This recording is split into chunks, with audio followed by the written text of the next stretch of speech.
next here on Inside the Game after the commercial break, but a lot of really good things from him. We can very quickly take a look around Major League Soccer, though, if you'd like. I know we're into week 2 and a lot of interesting stuff going on. Obviously, Miami is back, lost their first game, but they're still showing a lot of reasons as to why they're still top dog in the MLS. But what are your early takeaways from what we've seen in week 2? Also, a lot of young players, a lot of young domestic products getting their introductions here early in the MLS season. Yeah, this is the. I said this a while back, and a lot of people did not like me saying this about the MLS.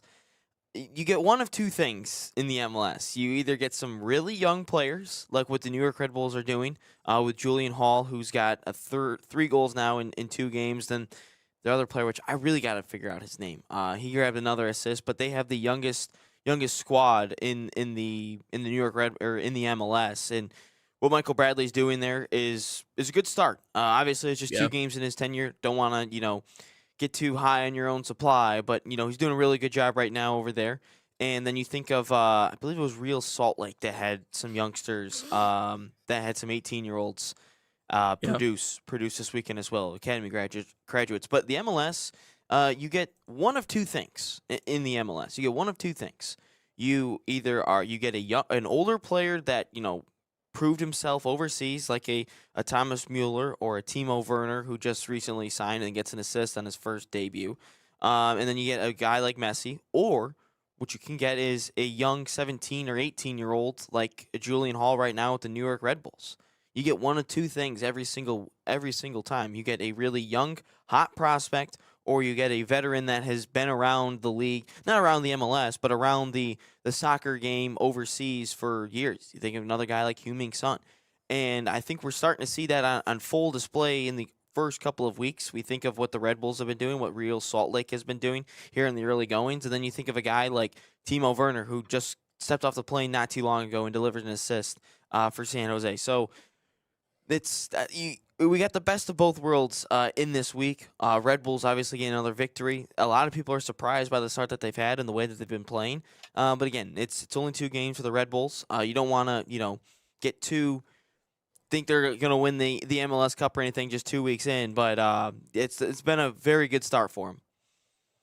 Yeah, and I like Michael Bradley. I mean, I just think he's a good guy. I think he's humble too, and he's shown that. And I think people like that, players like that. They certainly like rallying behind that. No, I mean, I think they've looked really impressive. Some of the young products I'm just excited to see. Obviously, we've already talked in length about Kevin Sullivan, the youngest player to ever appear in a U.S. pro sports game in Major League Soccer. I think that's professional sports in general. Maybe I'm wrong, but I think at I don't 16 he think is the the NBA or youngest. anything like that's had I don't. 16-year-olds.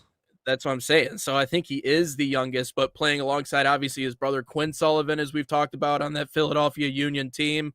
Abed Vargas for the Sounders, who's looked really good. He's just 20 years old. He's one of the top ranked under 22 athletes.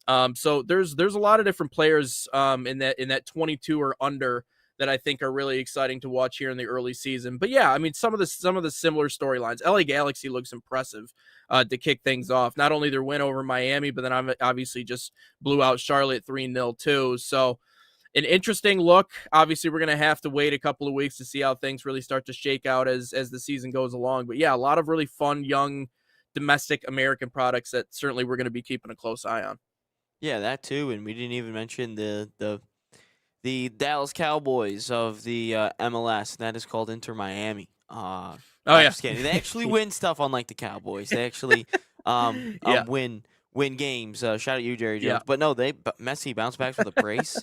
A lot of Yeah. Messi's like big moments, have happened, and a lot of his aura moments have happened in El Clasico against Real Madrid. And I mean, he delivers again in a derby here against Orlando this weekend. A brace for him, and Yeah. and I think also Messi needed that too after what happened last weekend, where he walks Oh, into yeah. the referee's locker room. Can't really be doing that, Lionel. You can't be really doing that. But you know what? He gets it done.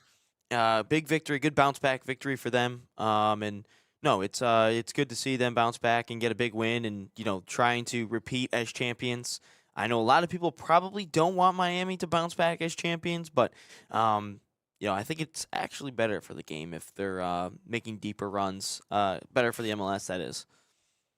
No, and I like Messi's response too, man. I mean, after getting painted that way and doing what you did to just go out and have a brace. I mean, that's how a vet, that's how the GOAT responds to being frustrated. So great putting it on the field and doing what he needed to do. But that's our look at the MLS and wrapping up week 2. Again, Anthony Lim